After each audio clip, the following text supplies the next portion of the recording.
Hey everyone, welcome to D.Py. In today's video, we are going to discuss how we can incorporate memory into GPT 3.5. So this will be a playlist. This is the first video of this playlist, and in this one I have a very basic interface. It is a chat-like interface. So let's say if I say something hi, and after few seconds it will return hi back. Even if I say hello, and it will still return the same output because it is hard coded.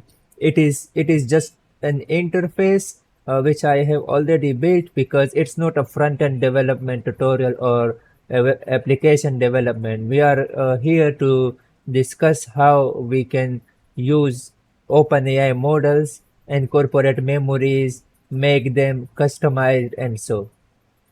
Anyway, let's get to the code and I will give you a quick overview of how it's working. But before that, I want you to listen to me very carefully. Uh, the thing is, this is the first video and you gotta really understand how this application is working, because the next few videos I will base them upon this application. So we will be using this in next few videos.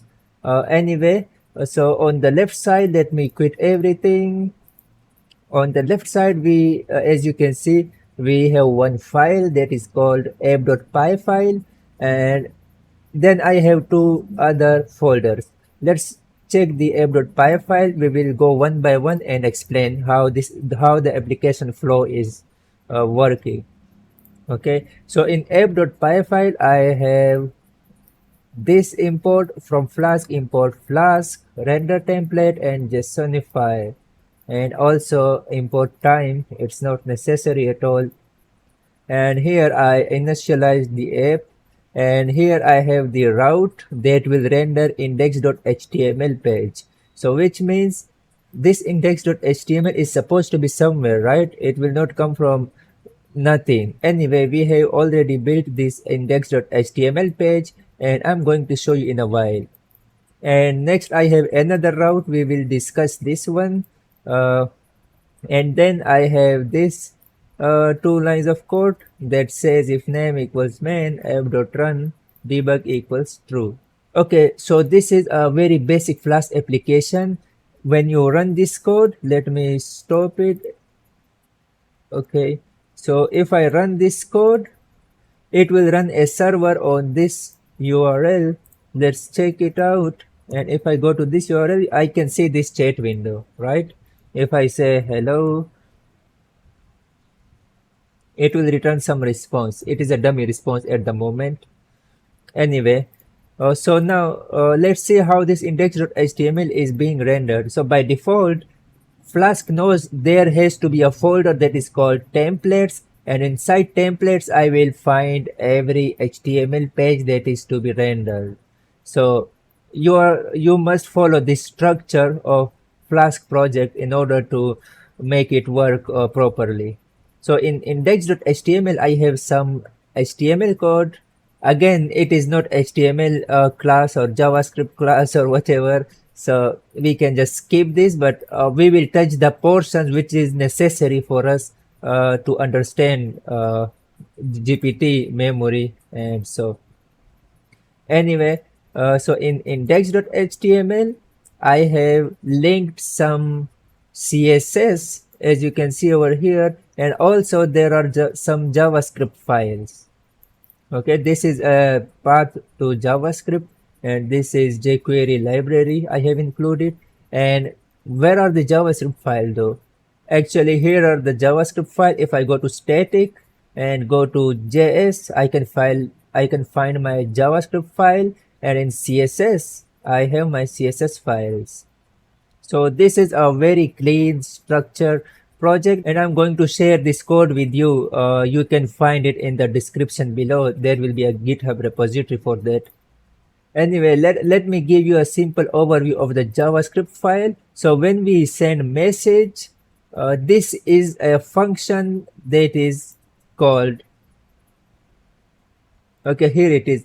When we press the send button on the UI here, This is the button. When we click this button, this function is called, and it is responsible for sending the user input to the Flask application, to the backend, you can say. And then the Flask application serve the request and return some sort of response. And finally, once we get the response, we show it on the front end side. And it and currently this is the response from Flask application. Anyway guys, now let's get started with our function that is called getResponse. Okay, so when this getResponse API is called from the JavaScript file, right now we are returning hi, but instead of hi we are supposed to return the response from GPT 3.5.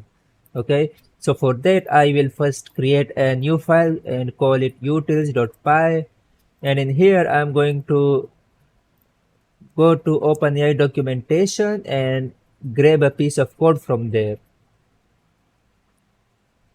If I go to GPT and scroll a bit, I can find this piece of code. And if I paste it here, and let's try to run this piece of code to show you the output of it. Res equals print res. Let me stop everything. Now if I run this code, I get this response. Now let's filter out the other stuff and just pick those which we require.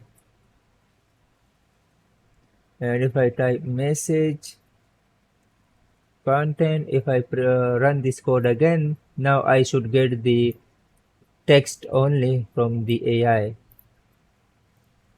Oops, it is choice is not choice. Let's run this again. Okay, we got the response, so it's working. Now let's convert this into a function. Let's call it get answer from GPT-3. It will take input query, and if I move it, I will give it and finally I'm not going to print anything, but instead I will return a response which is the text generated from the AI, and I will remove these lines. We don't need it, so we will just provide two instructions. Number one is a system prompt that says you are a helpful assistant, and number two is going to be the input query which we get from the user from the front end, whatever he types in the input field.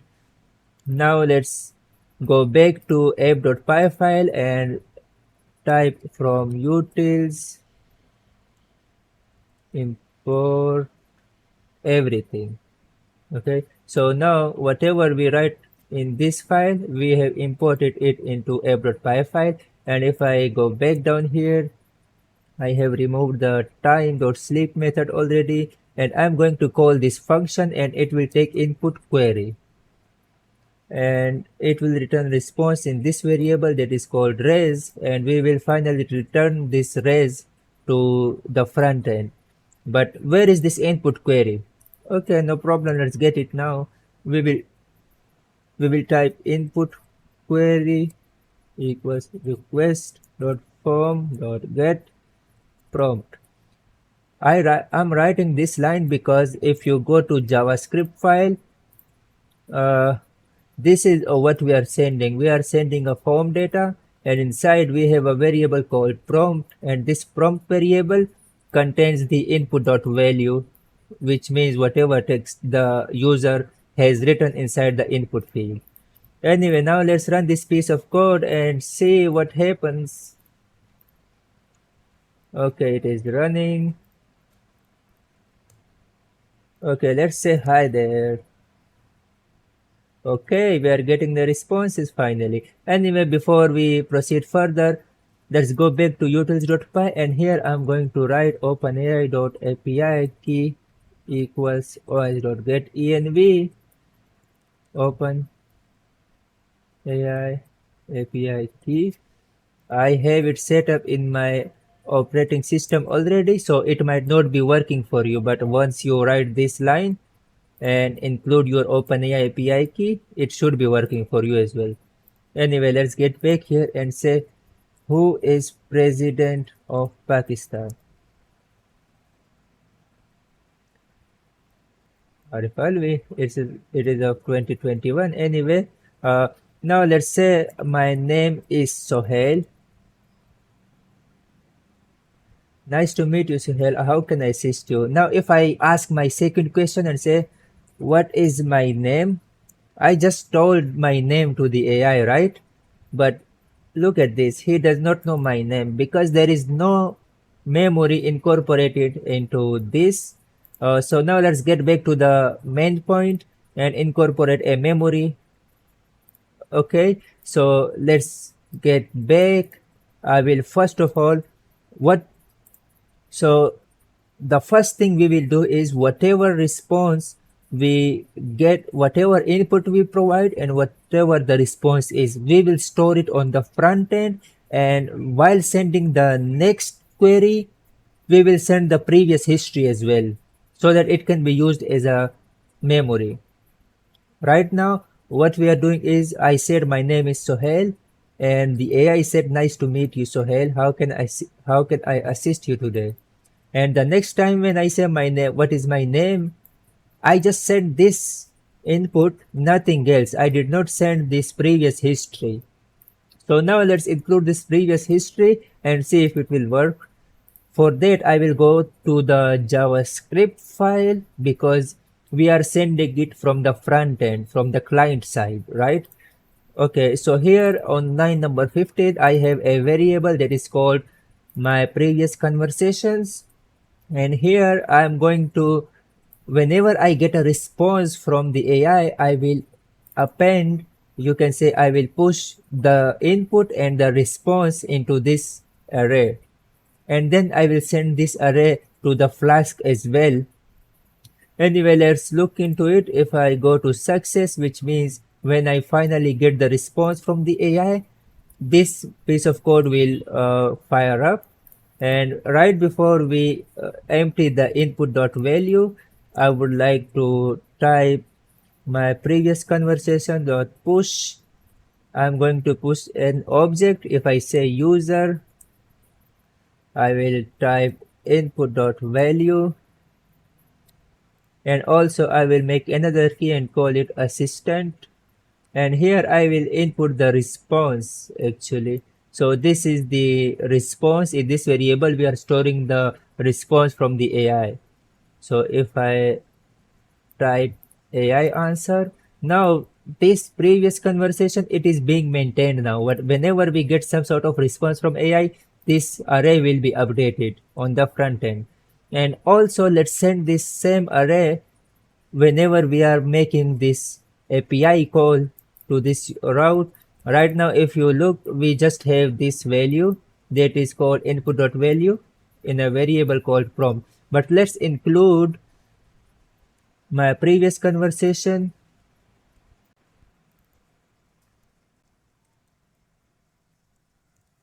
This is the previous conversation, all right? So initially this previous conversation array, it will be empty, of course, but still we are sending it. Once I write some sort of message to the AI and get the response, this array will be updated. And then again, when I write something to the AI, this updated array will also go to the backend and we can use it for the memory purpose then. Let's dive into it. Okay, so now let's fetch this variable on the backend and see what value we actually get in this variable. If I type previous conversation, let me repeat the same line.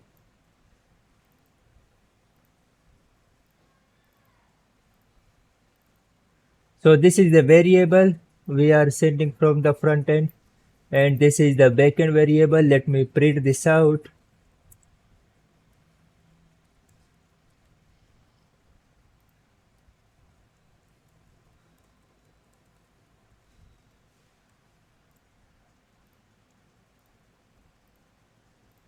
Okay, we are ready. Now let's check what we get in this variable that is called previous conversations.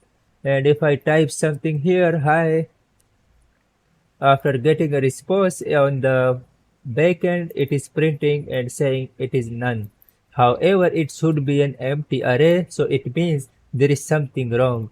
Anyway, let's try it again. If I say hello, it will not be updated and it is still getting the same type that is called none. So that's probably because from the front end, let's try to, so we have to, parse this as a string instead of as a array. All right. Now let's try it again. And if I say hi, okay, now it is working. Now we got the initial array as an empty array. And if I say hello, so the next time, as you can see over here, my previous conversations, it have the previous history. As you can see, we wrote hi and assistant said, hello, how can I assist you today? Let's verify this. Okay, we said hi and assistant said, how can I assist you today? So it means we have managed to keep track of history and send it to the backend with every request. Now on the backend we also have to parse this because from the front end it is coming as a string. Okay, we have to parse and convert it into an actual object, into an actual JSON object. It will like JSON.loads previous code, and now we have to import JSON as well. If I type JSON import JSON, it should be now working okay. And now if I, let's remove this print statement, and now let's modify this function as well. Right now it is taking only one thing that is called input query, but we will also pass this previous conversation into this function. So if I go back here and say previous conversation, I'm passing two parameters now. And let's go back to utils.py file where we have defined this function. I will change it and say, okay, it will get two parameters now. Okay, now we have to change this piece of code. Before even making a request, we have to change something. I'm going to create a variable and call it message. Messages equals, it will be an empty array. Let's bring this in. It will be here by default. And this piece of code, it should also be here, right? But no, this time we will keep it out here and say messages.append. We are appending this, and instead of this object we will just pass the object which we just created over here. As you can see, we have this object of messages, and once it is ready we are passing it here to the API call of GPT 3.5. Now to include history, we have to include the previous conversation right before this piece of line. It is line number 15 at the moment. So before we even append this to the messages array, we will append all the previous conversation. Let's say for I in previous conversations, messages.append, I will say role user, and I will type previous conversations user, and also I will write, okay, sorry, it is supposed to be like this content. Okay, let me make a copy of this line and say assistant. So if you remember from the backend when we were maintaining this previous conversations array, we wrote two keys. One was user and the other was assistant. Now whenever this piece of code find anything inside previous conversation, it will append it to this messages array before appending the current user input. So this is how we can maintain the history. Now let's test this out. If I stop everything and start a fresh server, hopefully it should be working. Let's say, hey there, how can I assist you today? My name is Sohail. Okay, so there is some sort of error. Okay, guys, so one thing I'm making a mistake here. I have to write I instead of previous conversation because we are iterating through this array using for loop. Okay, guys, now let's test this out. If I say hey there, here on the right side, you can see the previous conversation array as well. It is currently empty initially. And if I say I'm Sohail, I'm computer engineer, and I also work on YouTube and have a channel called d.py.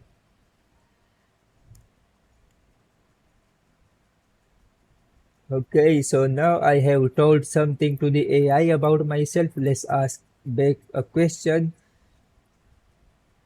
Perfect. Now can you tell me about Sohail? Okay, can you tell me something about Sohail? But the AI should be smart. It should be okay. It's very bad. 3.5. I don't like it. Let's say, what channel do I have?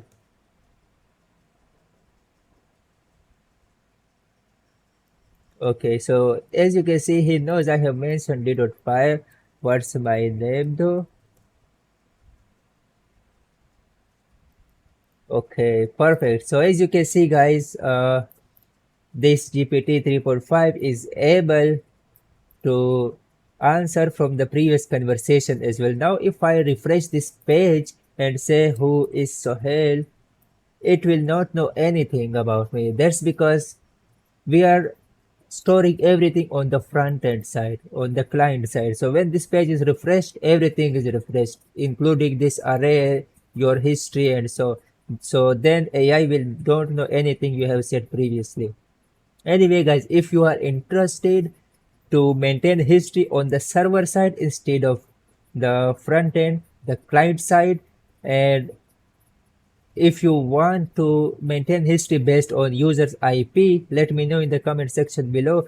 Anyway, we will continue this playlist. I will use the same environment. So if you do not understand how we are sending message from the front end to the back end and how we are serving it, make sure to comment down below. I will try my best to answer your queries because it is very important. You gotta really understand to follow along in the future videos. Anyway, if you have not subscribed yet, make sure you hit the subscribe button.